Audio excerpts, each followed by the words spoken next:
They said he didn't belong there. The security guard looked him up and down as if he were some intruder, standing at the gates of the very estate he had purchased with his own sweat, sleepless nights, and brilliance. The guard's hand hovered over the walkie-talkie, suspicion dripping from his voice as he barked, "Sir, this is private property. You can't just walk up here." Private property? This was his property.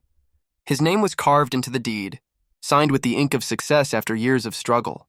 But standing there, dressed simply after returning from an exhausting flight, he was invisible to the man hired to protect his home.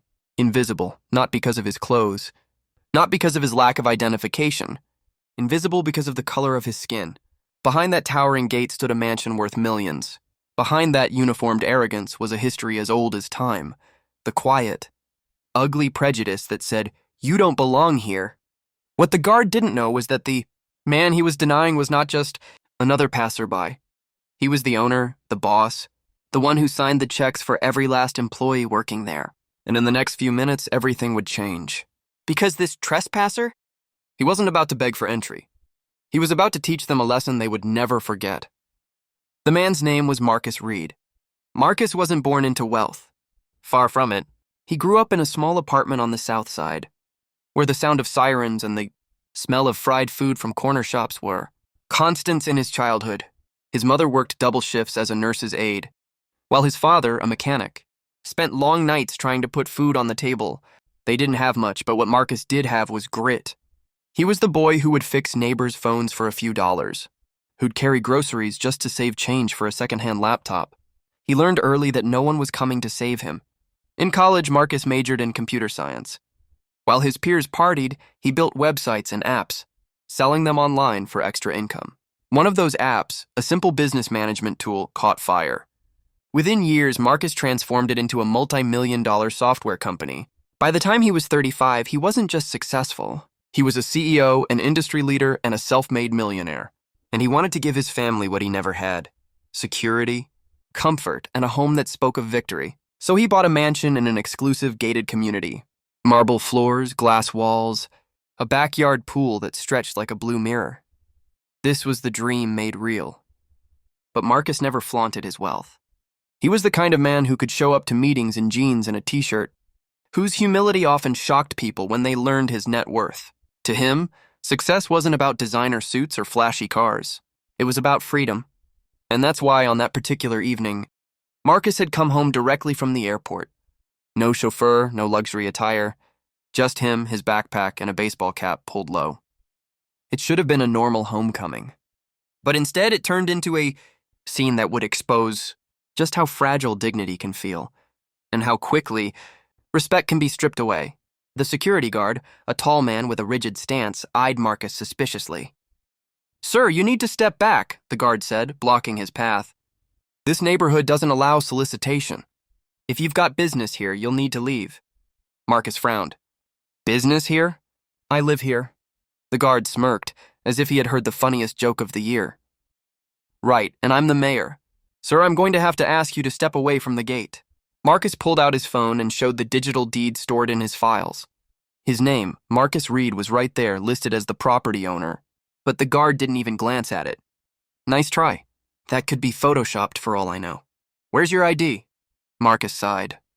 His ID was in his car, still parked near the curb. He had just gotten off a flight and carried only his essentials. The guard's hand went to his radio. "Control, I have a trespasser at the east gate. Requesting backup." Trespasser. The word burned. Marcus felt his jaw tighten. Within minutes, 2 more guards arrived. They flanked him as though he were a threat, a criminal daring to invade the space he legally owned. Neighbors began to peek through their curtains. Some shook their heads. Others whispered. One even muttered, "Figures. Always trouble." Marcus stood tall, refusing to let the sting of humiliation break him. He tried reason. "Gentlemen, I'm Marcus Reed. This is my home. I own this property. Check your system. My name will be there." But they didn't check. They didn't care.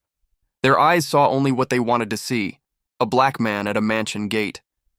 That's when Marcus made a call. He didn't shout. He didn't beg. He simply dialed a number on his phone and waited.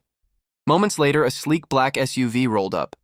Out stepped his head of operations, the very man who managed Marcus's company's day-to-day affairs. The guard stiffened, confused. "Mr. Reed," the man said with respect, handing Marcus a folder. Inside were documents, contracts, payrolls, proof of ownership, proof of identity, proof of power. Marcus didn't even open it. He simply looked at the guards and asked, "Do you still think I don't belong here?" Silence, their faces paled. But Marcus wasn't done. He walked up to the main guard, the one who had first blocked him. His voice was calm, but it carried the weight of authority. "You see, the problem isn't just that you stopped me. The problem is you never even considered you could be wrong. You didn't check the system. You didn't follow protocol. You judged. And in this job, judgment can cost lives." The guards shifted uncomfortably, sweat beading on their brows. Marcus nodded slowly.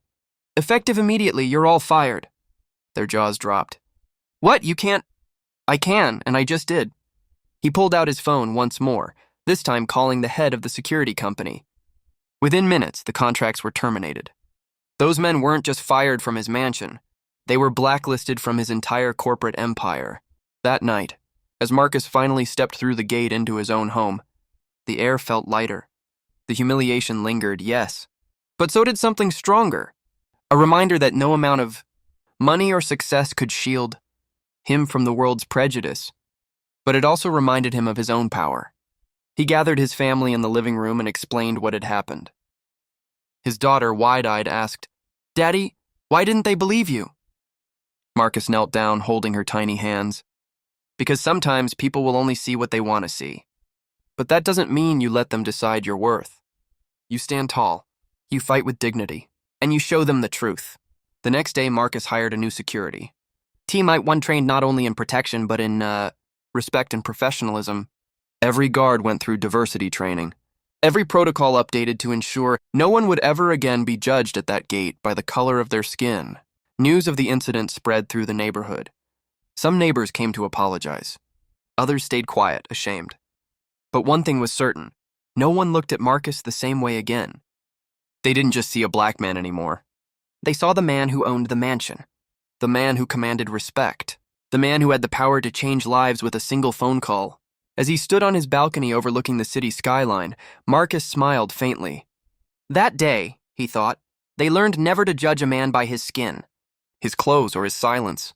Because Marcus Reed wasn't just a resident. He was the king of his own castle.